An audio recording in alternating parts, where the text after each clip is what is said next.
Hi, I'm back again with another video. This one's going to be a little bit different. This is when, so your divorce has been finalized. Congratulations, by the way. As a good friend of mine once told me, no good marriage ends in a divorce. So it's always something to be celebrated.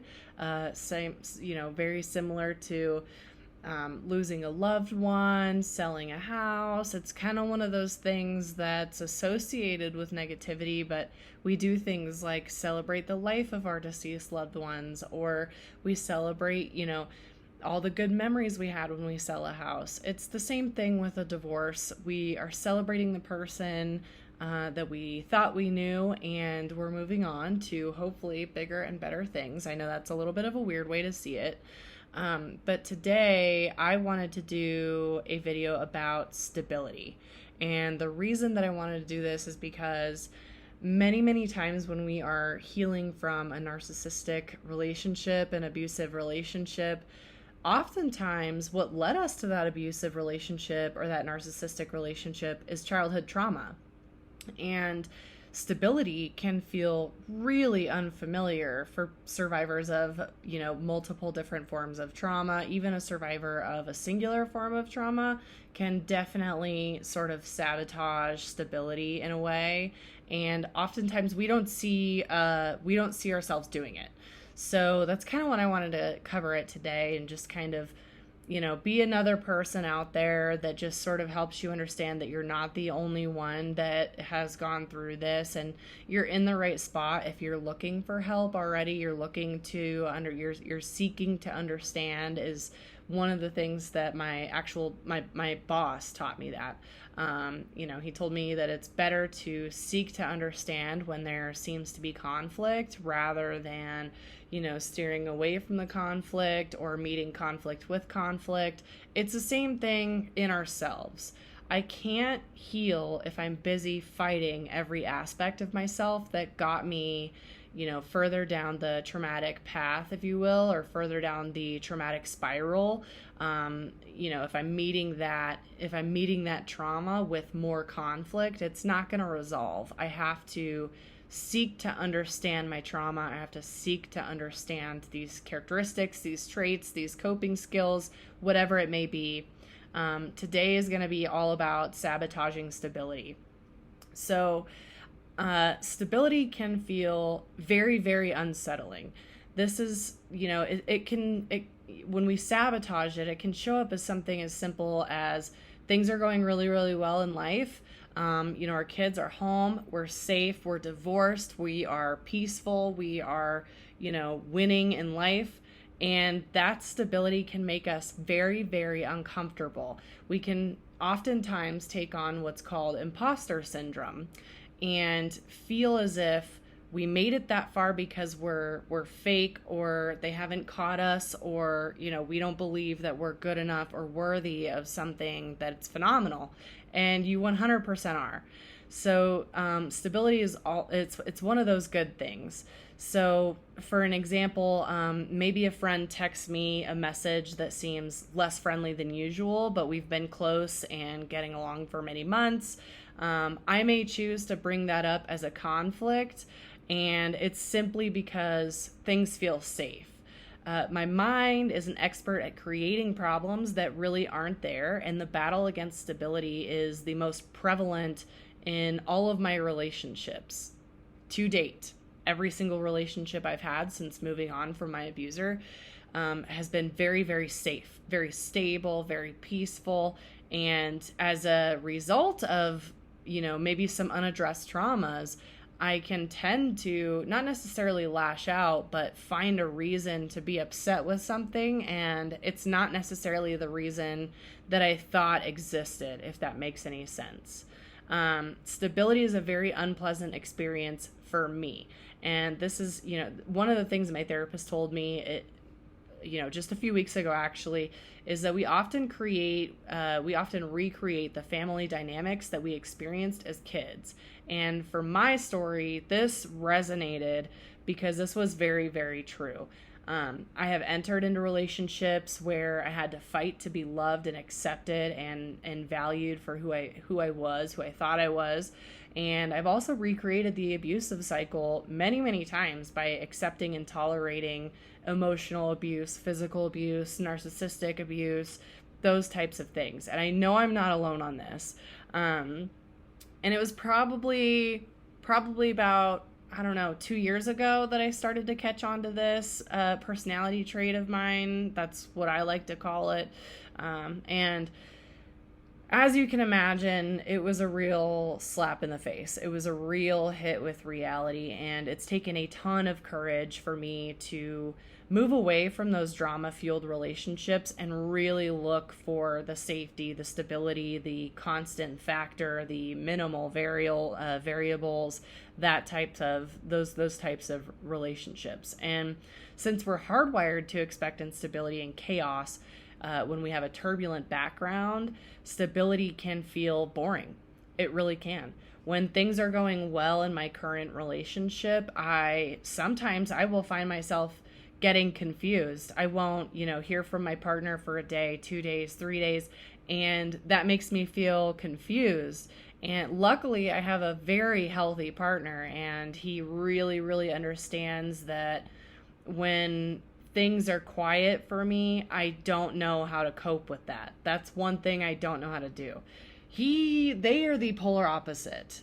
They can sit there and not wonder about, doomsday theories and kind of be in the unknown and be okay with it. And it's very different from my personality. I'm very much borderline control freak. It's not something that I like about myself. It's just I love to know what to anticipate, and the things that are a little bit unknown drive me crazy. And I know I'm not the only one. So we've covered what it is. So now let's talk about different ways that I'm learning how to grow with stability and be comfortable in it. It's a process for all of us. It's not an impossible one, and that's something that I frequently have to remind myself of. And I find it really, really baffling that I'm more comfortable with instability rather than stability. But I do know that our brains are powerful enough to be trained, and we can always learn a new way as human beings. We are adaptable, we change, we grow, we learn, we create, we are empathetic, we are understanding. We have all of the basic makeup that it takes to learn with these new challenges, with these new points of growth. And once we gain a greater self-awareness and we realize that we don't have to engage in the abusive or chaotic relationships, I think at that point, that's when we're ready to accept stability. You really do have to work, though, and understand that just because somebody maybe tickles that little chaotic part of our brain that we are used to, and it's almost like, whoa, that person spoke my first language. That was nice. And it's really, really easy to think that it's a good thing when in reality we're just kind of reinforcing a trauma bond or allowing emotional abuse to happen. And it really, really does take a lot of inner work to understand why we often choose the emotionally unavailable or abusive partners. And like I said in an earlier video, it's not necessarily that we're choosing to be abused. It is 100% that we are choosing a partner that is make-believe. They don't exist. It is a partner that the abuser created in their own mind, whether it be mirroring other personalities, which is common in narcissistic personality disorder. You'll see them mirror other people because they don't really know how to be their own person, just because they're so sad to their core, and they just don't understand it. So one way I really tackled how to embrace stability was the ability to create my own sort of self-love. And when I began to love myself and put in the work to get to know myself, I started to recover and heal. And in order to accept and attract stability into my life, I had to first develop it from the inside out. I had to learn things, and this is gonna take you back, and it might, sort of gross you out a little bit. But I had to learn everything down to my favorite color. After I left my abuser, I was so just spaghetti brain that I really, really had to dig deep and figure out, going shopping was a really good coping skill for me, because it was like, I got to ask myself, do I like this or do I not like this? Do I like this? And for a while, that exercise was really, really frustrating, because it was almost not demeaning, but it was almost sort of embarrassing to not know what I liked or what I didn't like. And not necessarily, I went with the color black for the longest time. Black is my favorite color, and it still is pretty top tier for me. But also I figured out that I like colors like yellow. I really like the color yellow, and bumblebees, and oddball poisonous plants. I became sort of my own identity, and that took me probably a good 1.5 to 2 years after leaving my abuser. And you have to understand that the amount of time that we are around abuse and learning in our brain that this is how we behave, this is how they behave, it takes us roughly double the time to rewire those neural pathways and understand what we like, what we don't like.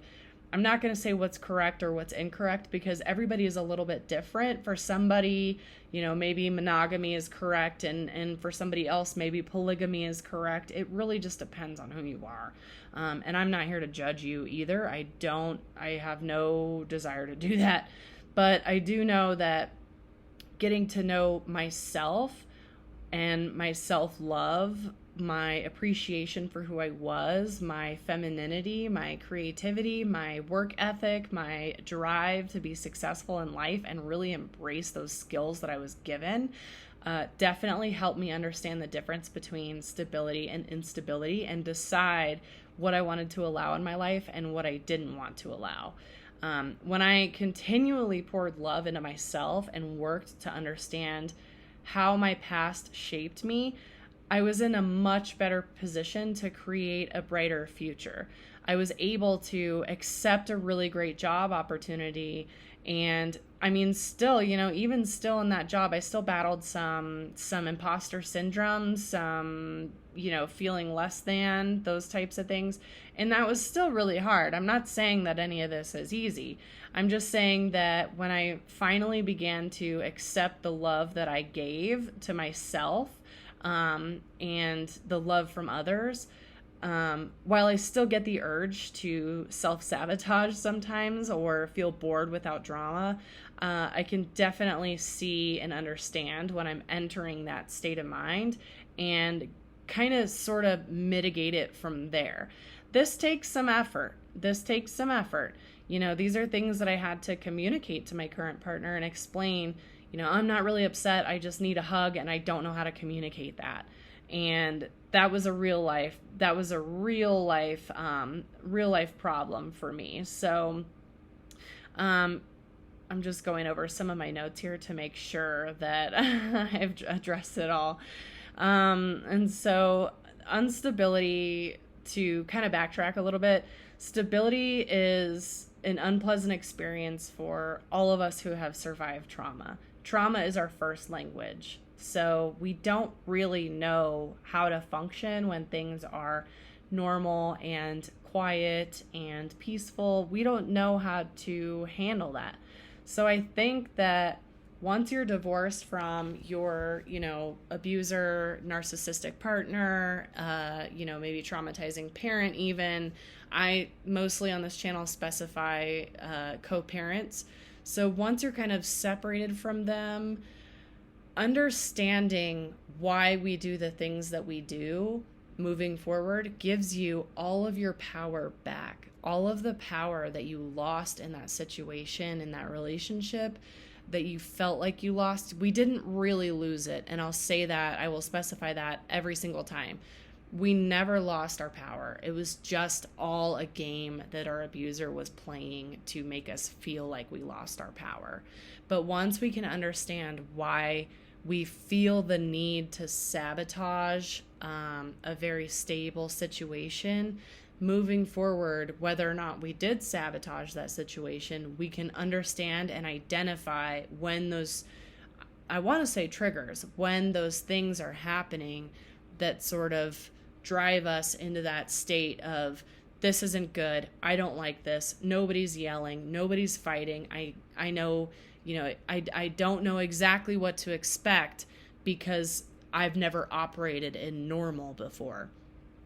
Once we understand that, we can move forward with the job opportunities, with school opportunities, with kids, with our kids. We can learn how to be that stable, safe parent that they need, that they deserve, and go from there. So I hope this video was helpful. I know it was very short for such a large topic. If you want more videos on stability, understanding why we crave instability, understanding how to sort of shut that down, like whack-a-mole, just get rid of it. I can make more, that's totally fine. I'm in the middle of creating a new playlist for post-divorce. Divorce is finalized, signed, and we are free and ready to rock. So if you enjoyed this video, just let me know, and I can make more about understanding our brains in the healing period. Yay! You got this. Very hard, but I believe in you. You got it.